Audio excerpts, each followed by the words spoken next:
Meager Turner School District. The purpose of our technology plan is to implement the use of technology throughout the school district, to have the students and teachers with updated and working technology.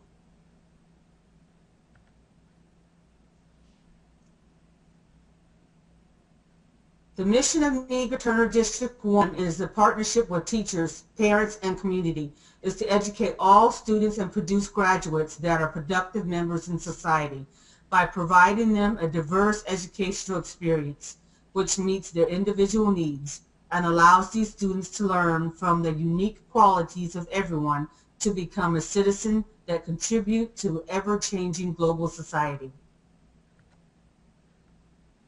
To integrate effective, quality, and engaging technology into all aspects of our educational community in order to enhance the learning and teaching experience for all faculty and students, and to create lifelong learners that actively pursue knowledge.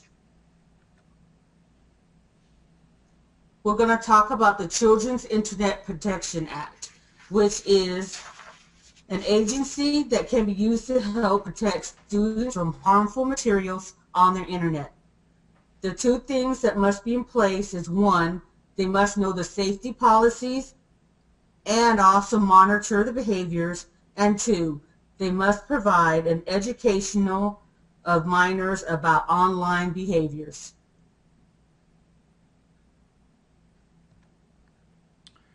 I'm going to be discussing the needs assessment analysis. We gave teachers a survey using Google Docs, and through this survey we were able to figure out what the strengths and weaknesses of our school district were. As I click on the survey, you'll see we gave them a wide range of questions that they could go through. Some were yes, no, some were short answer, some they had to check all that applied, and then for some of these questions they needed to only check two. Using this needs assessment, we were able to figure out what the strengths and weaknesses were in our district. Some of the strengths that we found in our district were teachers were using smart boards, teachers were utilizing PowerPoints, Google Docs, and Prezi in their classroom. We had computer labs for teachers and students. We had reliable internet. We had some technical support. We found that teachers were using United Streaming to show videos. Students were learning using Study Island. Teachers were able to test students' knowledge on books through Accelerated Reader, and teachers were using PowerTeacher to keep up with their grades. What weaknesses did we find? And those weaknesses will be addressed in our technology plan. We found there was not enough computer labs for students to access them. No teachers or students had iPads. There were no Sentios clickers. Students were using outdated textbooks.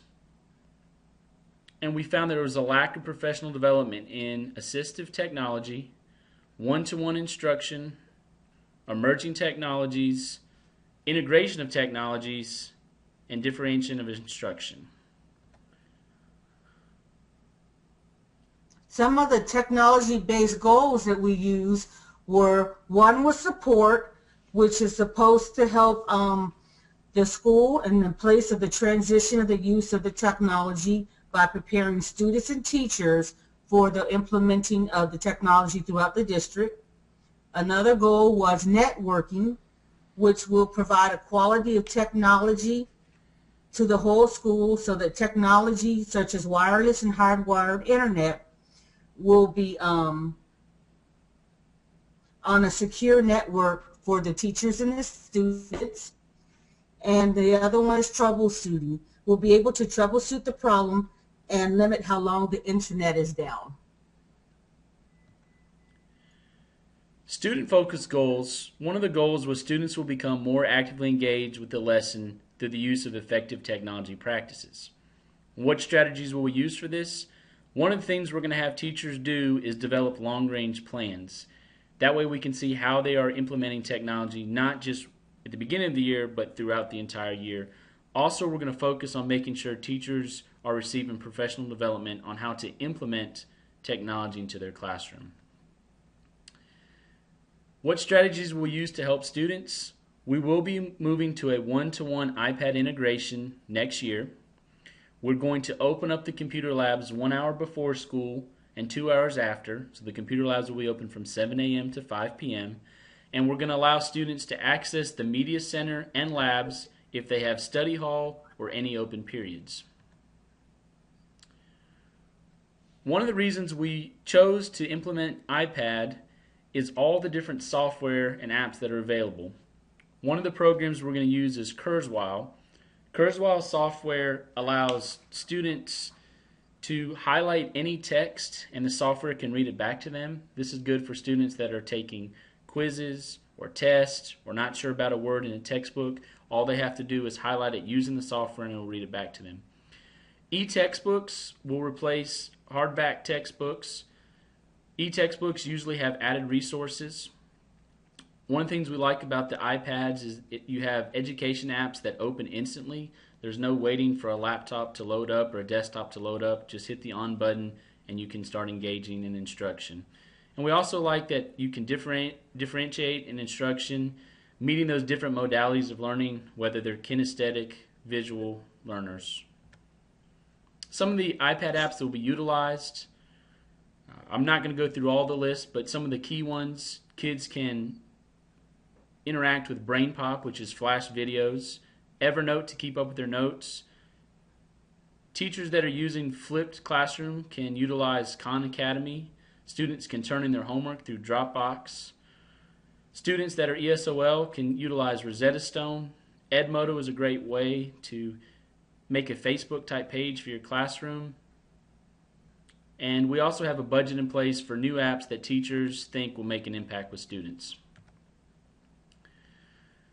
One of the other things we're going to do is push for assistive technology. One of the ways we're going to do that is we're going to require classes for special education and core teachers. Now, those required classes, they'll have to get 2 hours within a 5-year stretch. And then the other 2 hours can be done through K-12 learning online classes. We want students to feel like they're in a positive learning community. Technology will be utilized, educators and students to create this classroom environment. Regardless of students' cultural or ethnic backgrounds, we want them to have the best opportunity to learn. What are our strategies for that?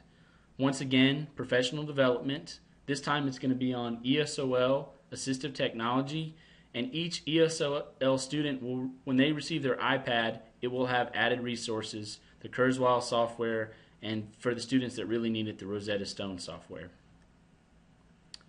Teacher focus goals. Technology training. Teachers will regularly participate in professional development classes to improve their technology proficiency in the classroom. We're expecting teachers to, by 2019, to have 60 renewal credits or 2 graduate classes that are technology based. By 2015, we want teachers to score 70% or higher on a technology proficiency test. This is what the budget looks like for our technology plan, and this is a yearly budget. Personnel, you're looking at 7 assistant media specialists. That's 1 per school. That's $50,000 salary per each. IT personnel, 4. A director of technology at $90,000, and instructional coaches, 7. So that's where you get the $970,000 from. Maintenance is upkeep of smart boards, computer labs, teacher laptops, PowerSchool, internet access, Elmo, Study Island, many of the things we've talked about. That's $30,000. The iPad implementation is going to be expensive, but we did stretch it out over 5 years. So you're looking at $353,900 per year. And then the general technology fund is going to be $100,000. That's for all the other things and problems that might arise. So we're looking at a total of $1,363,900. Thank you for listening to our presentation. I'm Dennis Mager, and my partner was Loretta Turner. These are our references for the images, and those are the references from everything else.